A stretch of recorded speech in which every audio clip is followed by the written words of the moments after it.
Semina Verbi, la semence du Verbe dans le cœur des hommes et des femmes d'aujourd'hui. Homélie de la Sainte Famille, annoncée par l'abbé Christophe Larré, prêtre du clergé diocésain de Dapang au Togo. La première lecture est tirée du premier livre de Samuel au chapitre 1, versets 20 à 22 et les versets 24 à 28. Le psaume 83. La deuxième lecture est tirée de la première lettre de Saint Jean au chapitre 3, versets 1 à 2 et les versets 21 à 24. L'évangile est tiré de Saint Luc au chapitre 2, versets 41 à 52. Bien-aimés, voyez quel grand amour le Père nous a donné. Il a voulu que nous soyons appelés enfants de Dieu et nous le sommes. Oui, Dieu continue d'enfanter l'homme. Il continue son œuvre de rédemption par sa venue dans le monde, l'Emmanuel, Dieu parmi nous.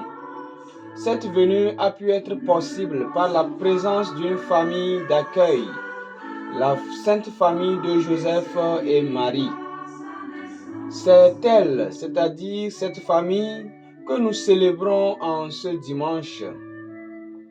Dieu se choisit une famille pour y naître, montrant ainsi l'importance d'un père et d'une mère pour l'éducation d'un enfant.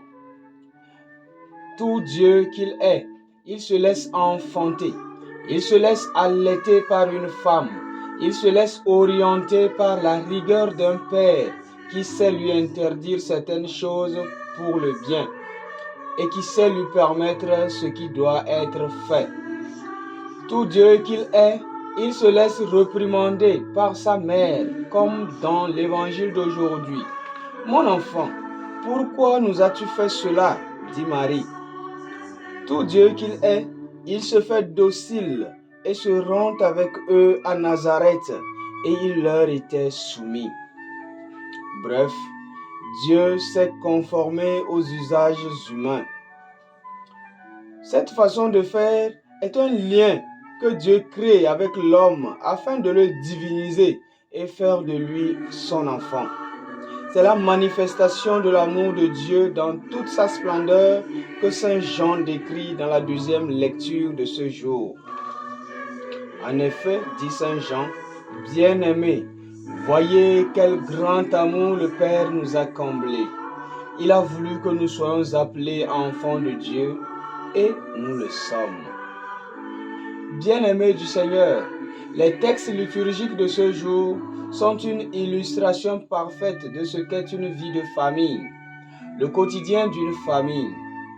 Dans la première lecture, la naissance d'un enfant fait la joie de Anne et d'Elkana, qui ont bénéficié de la grâce de Dieu.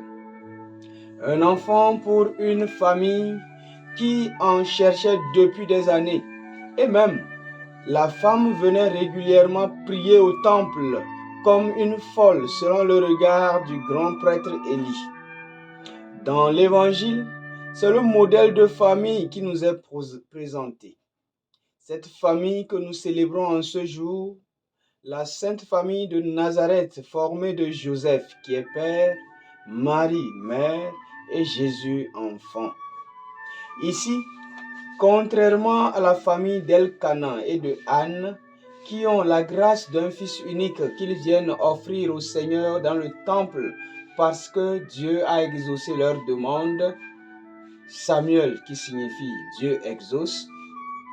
Il est question donc ici, contrairement donc à la première lecture, il est question d'un fils unique perdu à Jérusalem dans l'évangile de ce jour. Quelle épreuve dure pour une famille. Marie et Joseph souffrent de la disparition de Jésus. Ils le cherchent et 2 jours plus tard, le retrouvent au temple assis au milieu des docteurs de la loi, oreilles tendues à les écouter et bouche pendue à les enseigner. Recherché par ses parents, mais trouvé par les grands doctes qui l'écoutaient avec admiration.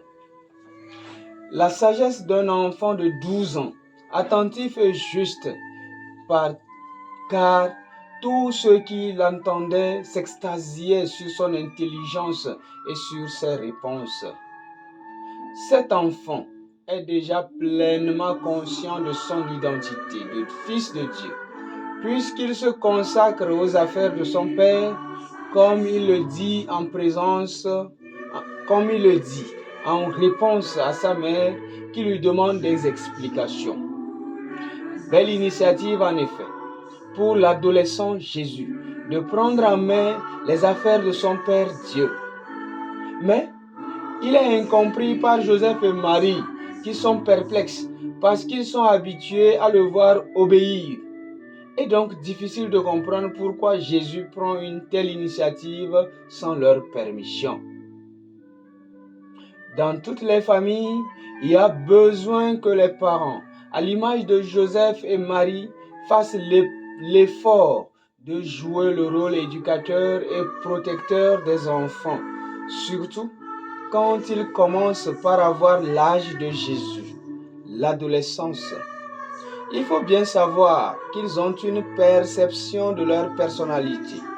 Déjà à cet âge où ils veulent s'affirmer sans gêne, il faut alors les aider et orienter cette personnalité dans une bonne direction sans étouffer la confiance qui naît en eux, en respectant et en acceptant que cette personnalité se manifeste d'une manière différente que ce que nous espérions, mais dans les normes de la loi divine et naturelle. Par exemple, on ne peut pas encourager un enfant qui a des tendances homosexuelles. Ce serait dommage, contraire à la loi divine, par exemple. Même s'il faille encourager les enfants dans de bonnes dispositions, dans les bons talents qu'on leur reconnaît, il faut être attentif par rapport à ce qui est contraire à la loi divine et naturelle. Petitement donc, Marie et Joseph comprendront qu'il faudra perdre ce fils afin qu'il prenne en main les affaires de son père, car ils savent les contours de la naissance de Jésus. Ils savent qu'il est conçu de l'Esprit Saint, donc il n'est pas leur propriété. De même, Anne a compris que son petit Samuel ne lui appartient pas. Elle fait don à Dieu en disant, je cite, « Écoute-moi, mon Seigneur, je t'en prie. Aussi vrai que tu es vivant, je suis cette femme qui se tenait ici près de toi pour prier le Seigneur. C'est pour obtenir cet enfant que je priais. Et le Seigneur me l'a donné en réponse à ma demande. À mon tour, je le donne au Seigneur pour qu'il en dispose. Il demeurera à la disposition du Seigneur tous les jours de sa vie. » Fin de citation. Excellente manière d'être reconnaissante. Elle offre le fils qu'elle a reçu afin qu'il reste pour travailler pour Dieu. Quant à Jésus, il s'est retrouvé au temple dans sa vraie maison. Ce ne sont pas ses parents qui l'offrent à Dieu, puisqu'il est lui-même Dieu. Il va dans le temple tout seul pour corriger la doctrine des anciens. Bien-aimés, il y a nécessité que les familles sachent donner à Dieu le fruit de leur amour. Dieu est le vrai Père et les parents ne sont que la cause occasionnelle par laquelle les enfants naissent, selon la belle expression du philosophe Malebranche. Les parents sont donc une occasion pour que Dieu donne des enfants dans le monde, lui comme vrai Père du monde. Ainsi, on ne devrait pas rencontrer d'opposition par rapport aux vocations des enfants à être consacrés prêtres pour le service total de Dieu, comme le cas du petit Samuel. Malheureusement, beaucoup de familles font front à Dieu quand un de leurs enfants ou un fils unique décide de se consacrer au Seigneur. Elles s'insurgent contre ce dernier en le contraignant à abandonner cette idée. Soyons des artisans des vocations sacerdotales et religieuses à la manière de la famille d'Elkana et de Anne. accompagner les enfants dans leur désir orienté vers Dieu. C'est cela, la vraie paternité responsable. Que l'Eucharistie de ce jour touche les familles du monde afin qu'elles soient attentives dans l'orientation de leurs enfants et aussi qu'elles encouragent les vocations sacerdotales et religieuses dans ce monde en crise où les gens veulent seulement les activités lucratives immédiates et oublient que Dieu est la vraie richesse. Que la Sainte Famille de Nazareth, que nous célébrons en ce jour, modèle de famille, imbibe les familles de sa grâce. Amen.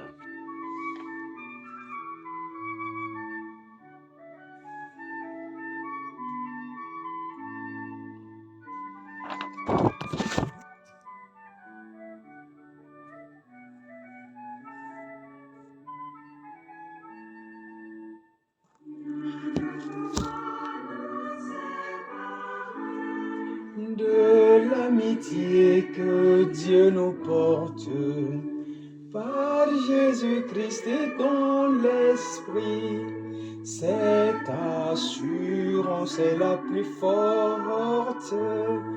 Rien ne pourra nous séparer de l'amitié que Dieu nous porte. Oui, bien-aimés du Seigneur, rien ne pourra nous séparer de l'amitié que Dieu nous porte. Dans notre rubrique Nourrir notre talent, en ce jour, nous parlerons de la famille comme œuvre sacrée de Dieu. Famille comme œuvre sacrée de Dieu. Dieu aurait voulu que ce qui se passe en son sein se réalise dans les familles, c'est-à-dire l'amour. Dieu est amour. Et dans les familles du monde, il faut cultiver l'amour pour que la famille soit une œuvre de Dieu. En cultivant l'amour, c'est orienter les enfants vers les desseins divins, vers les talents que Dieu a mis en eux. C'est aussi respecter chacun dans sa façon de vivre et dans sa façon de contempler le monde. Nourrir notre talent aujourd'hui, c'est regarder la famille comme œuvre de Dieu. Bon dimanche à chacun et à tous et bonne fête de la très sainte famille. Que Dieu nous bénisse.